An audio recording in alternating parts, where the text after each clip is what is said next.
हरे कृष्णा। ओम नमो भगवते वासुदेवाय। आप सभी का स्वागत है आपके अपने चैनल प्रभु कृपा में। आज आपको इस वीडियो में परिवर्तनी एकादशी व्रत कथा सुनाई जाएगी। चलिए शुरू करते हैं व्रत कथा।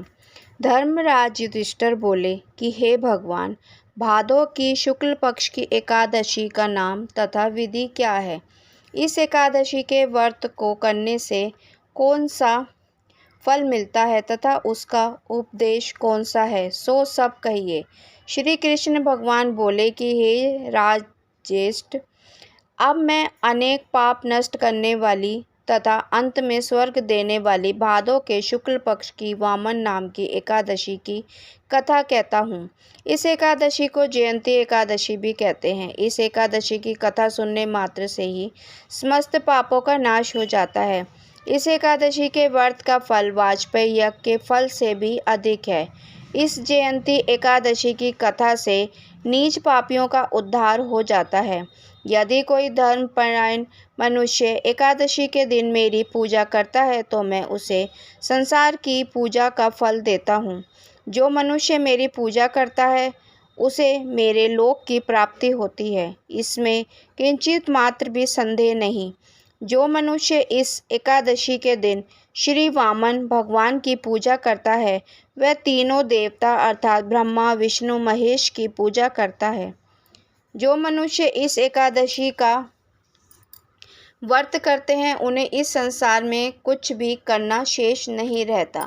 इस एकादशी के दिन श्री भगवान करवट बदलते हैं, इसलिए इसे परिवर्तनी एकादशी भी कहते हैं। इसलिए इसे वामन एकादशी भी कहा जाता है।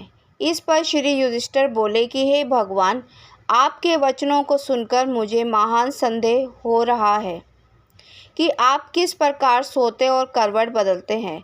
आपने बलि को क्यों बांधा और वामन रूप धारण करके क्या लीलाएं की? चातुर्मास व्रत की विधि क्या है तथा आपके शयन करने पर मनुष्य का क्या कर्तव्य है, सो सब विस्तार पूर्वक कहिए। श्री कृष्ण भगवान बोले कि हे राजन, अब आप पापों को नष्ट करने वाली इस कथा को श्रवण कीजिए। त्रेता युग में एक बलि नाम का दानव था। वह अत्यंत भक्त, दानी, सत्यवादी तथा ब्राह्मणों की सेवा करता था।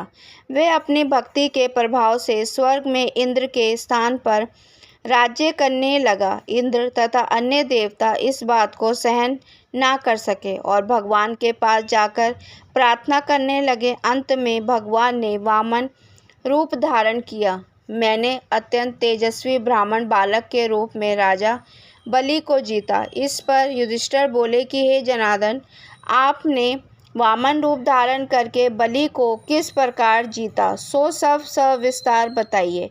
श्री कृष्ण भगवान बोले, हे राजन, मैंने वामन का रूप धारण करके राजा बलि की से याचना की कि हे राजन, तुम 3 पग भूमि दे दो, इससे तुम्हारे लिए 3 लोक दान का फल प्राप्त होगा। राजा बलि ने इस छोटी सी याचना को स्वीकार कर लिया, भूमि देने को तैयार हो गए।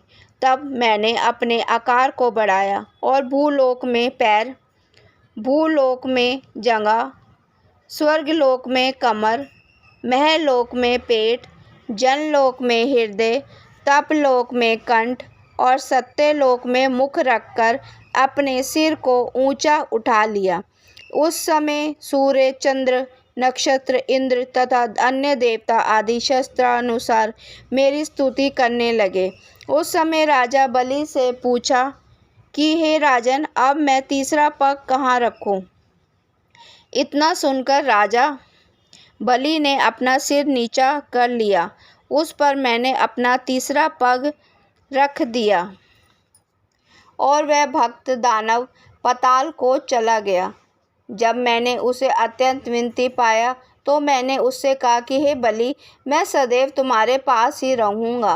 भादों के शुक्ल पक्ष की एकादशी को परिवर्तनी नामक एकादशी के दिन मेरी एक प्रतिमा राजा बलि के पास रहती है और एक क्षीर सागर में शेषनाग पर शयन करती रहती है। इस एकादशी को विष्णु भगवान सोते हुए करवट बदलते हैं।